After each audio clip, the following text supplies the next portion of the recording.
আসসালামু আলাইকুম ভিউয়ার্স, আজকে আমি তৈরি করে দেখাবো পাকা তালের পিঠা।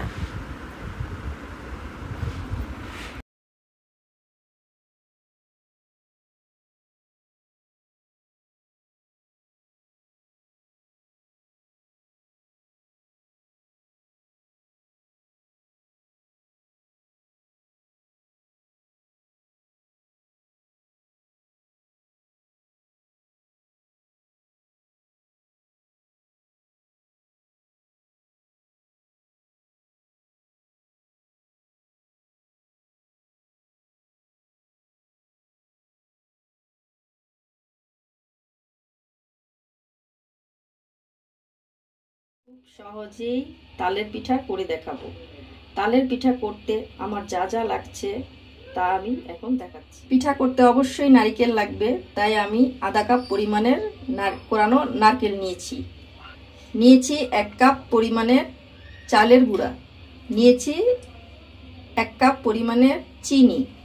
আপনারা চিনিটা অবশ্য আপনারা স্বাদ মতো দিবেন। অনেকে মিষ্টি বেশি খায়, অনেকে মিষ্টি কম খায়, ওই অনুযায়ী স্বাদ মতো দিবেন। আর নিয়েছি সামান্য পরিমাণের লবণ। লবণটা মিষ্টি জাতীয় জিনিসে দিলে স্বাদের ব্যালেন্সটা ঠিক থাকে, তাই আপনারা চেষ্টা করবেন প্রত্যেকটা মিষ্টি জিনিস তৈরি করতে হালকা একটু লবণ দিতে। এখানে আমি অল্প কিছু লবণ নিয়েছি।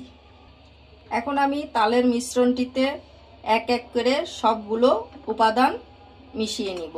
প্রথমে আমি দিয়ে দিচ্ছি চালের গুঁড়ি।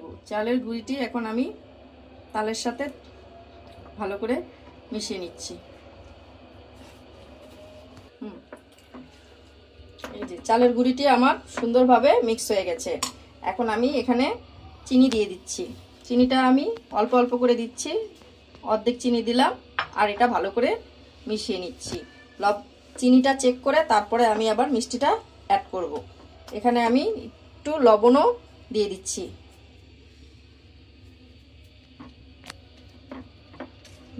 সবগুলো উপকরণ ভালো করে মিশিয়ে নিলাম। এখন দিয়ে দিচ্ছি কোরানো নারকেল।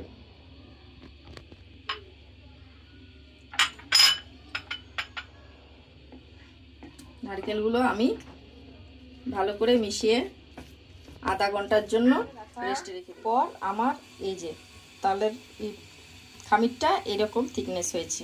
এখন আমি ভেজে নেব। ভাজার জন্য আমি চুলায় প্যানটা বসিয়ে দিয়েছি। এখন পরিমাণ মতো তেল দিয়ে দিচ্ছি। তেলটা গরম হলে আমি পিঠাগুলো ছেড়ে দেব। তেলটা হালকা গরম করে নিচ্ছি। এক এক করে আমি পিঠাগুলো ছোট ছোট করে ছেড়ে দিচ্ছি।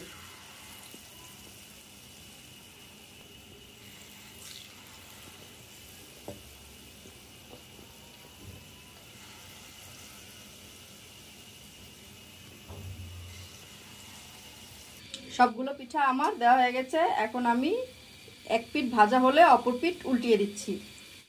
আমার পিঠাটা এক পিঠ ভাজা হয়ে গেছে, এখন আমি উল্টিয়ে দিচ্ছি। এখন এপিঠ উপিঠ করে উল্টিয়ে সবগুলো পিঠা ভেজে আমার পিঠাগুলো মুচমুচে লাল করে ভাজা হয়ে গেছে। এখন আমি এগুলোকে তুলে নিচ্ছি।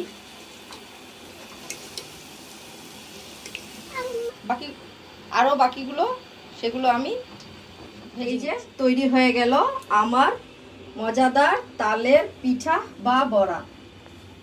এই সিজনে সবাই তালের পিঠা এবং বড়া আমার রেসিপিটি ফলো করে দেখবেন। যদি আমার রেসিপিটি ভালো লাগে, আপনাদের সহজ মনে হয়, তাহলে কমেন্ট করতে ভুলবেন না। আমার রেসিপিটি যদি আপনাদের ভালো লেগে থাকে তাহলে অবশ্যই লাইক, কমেন্ট এবং শেয়ার করবেন। আর সাবস্ক্রাইব করবেন সবাই। আমার বেল আইকনটা বাজিয়ে রাখবেন। নতুন নতুন রেসিপিগুলো আপনাদের কাছে সহজেই পৌঁছে যাবে। যারা সাবস্ক্রাইব করেছেন তাদেরকে অসংখ্য ধন্যবাদ।